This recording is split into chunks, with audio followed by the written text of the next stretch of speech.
guys handle the truth? Hello everybody, my name is Ifan Yoban. This is 360 Degree Mastery. This is the channel where we teach you personal effectiveness, self-mastery, and how to create, grow, and manage your wealth. If you are watching this video right now, you have a bank account or you have accounts with several banks in the country, I need you to keep watching, because today I want to talk to you about some tips, some security tips that you can put in place to prevent your account from being hacked into by fraudsters and having your money stolen. It is a well-known fact in the country today that hackers and fraudsters have gone international, they've gone high-tech, and despite the best efforts of account holders and banking institutions, they still find their way into people's accounts and move their hard-earned money. It is very stressful. I've heard quite a number of sub-stories. People have reached out to me and told me, Fanny, please say something about this on your platform, the way hackers are getting into people's accounts. So I decided I was going to do a little bit of research and come back and do a video to tell you how you can prevent these hackers, these fraudsters from getting into your accounts.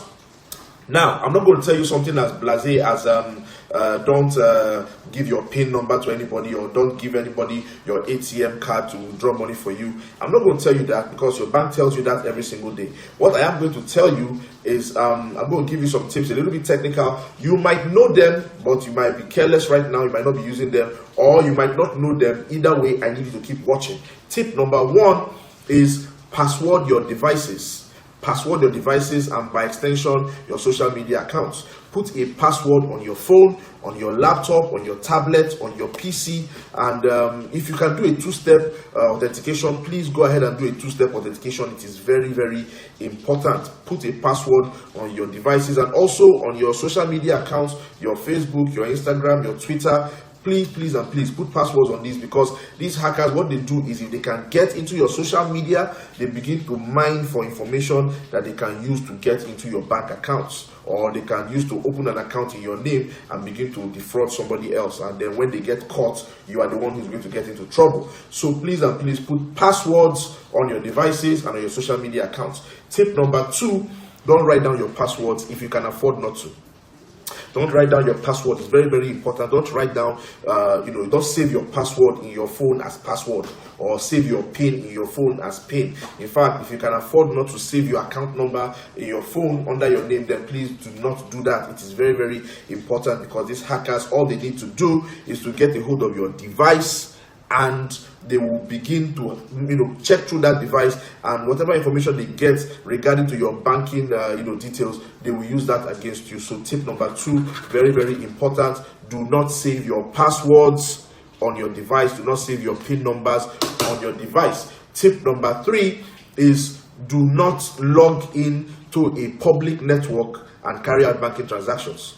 Some people will go to a cyber cafe and they sit down and they look for the free Wi-Fi and they log in and begin to transfer money. It really is not smart. Do not do that, okay? Because a public Wi-Fi has an admin, and if a hacker can get the admin profile, then he has access to all the information that has been transmitted over that public Wi-Fi. So if you want to do a banking transaction, either you use your service provider for your phone, or when you get home, you use your own network, a private network, and carry out your banking transactions. Don't carry out banking transactions. Don't log into your account over a public Wi-Fi. Tip number four is, do not stay logged in.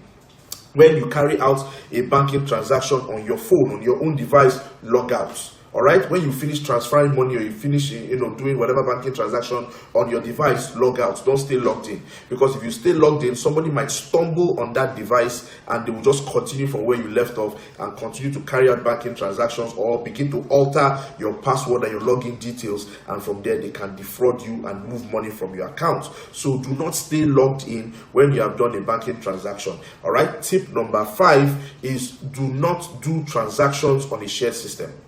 Just like I said, you should not do your banking transactions over a public network. Don't do your banking transactions over a system that you share with other people. Some people want to move their money around on a shared system, on an office system, a computer that you are using with your teammates, or a laptop that you are using with other people. Is not advisable. Okay, it's not advisable. Do not do banking transactions, even to check your your balance. Don't do that on a shared system. The only thing you should do is to have a mobile banking application on your phone or tablet, or you can have an internet banking application on your personal PC or laptop. Do not do banking transactions on a shared system. That's tip number 5. Tip number 6, very, very important. I need you to pay attention. If you have mobile banking application on your phone, then please go ahead and disable the USSD function on your account. Let me say it again. If you have a mobile banking application, or if you don't need a mobile banking application, then go ahead and request your bank to disable the USSD function on your bank account. What these hackers, these fraudsters do is, if they can get a hold of your SIM card, they don't even need to have your phone. All right, they don't even need to have your ATM. If they can get a hold of your SIM card, they will put that SIM card in another device. They will scroll through. Once they can get your BVN, it's very easy. Once you have somebody's SIM card, you can get the person's BVN. From that person's BVN, you can find out where and which banks that person has accounts in and the account numbers. And it's only a simple matter of logging into the USSD and moving your money from that account. You will be somewhere and you'll be getting credit, debit alerts, debit alerts. They are moving your money via USSD. If you do not need it, if you don't work with it, then request your bank to please disable USSD. That way it will make it more difficult for fraudsters to access your account. That is tip number 6. How do you see this video? If this video was helpful, please go ahead and click like, share this video with somebody who needs it. A lot of people are suffering right now, from the activities of these hackers and these fraudsters. It is terrible. Please and please, let us put a stop to it. Let us take note of these security tips. Let us implement them, and let us safeguard and protect our accounts. My name is Ifeanyi Ubah. This is 360 Degree Mastery. Please and please subscribe to my YouTube channel. I put out new videos every day, like I said. For those of you who have been following me on social media and have been waiting for my books, these are my new books. This one is titled Shadows Within the Soul. It's a collection of scary stories. If you have an appetite for horror, I did it very well. People that have read it have told me, good work. I did a lot, I did a very good job there. The second book is titled The Undergraduates. All right, I don't recommend this for anybody under 18. You know how I do. My name is Ifeanyi Ubah, and this is 360 Degree Mastery. I'm wishing you a prosperous week. Please continue to observe the safety protocols. I will see you next week, God willing, with your accounts and your money intact, with more tips on how you can become a better, richer, and happier you. Namaste.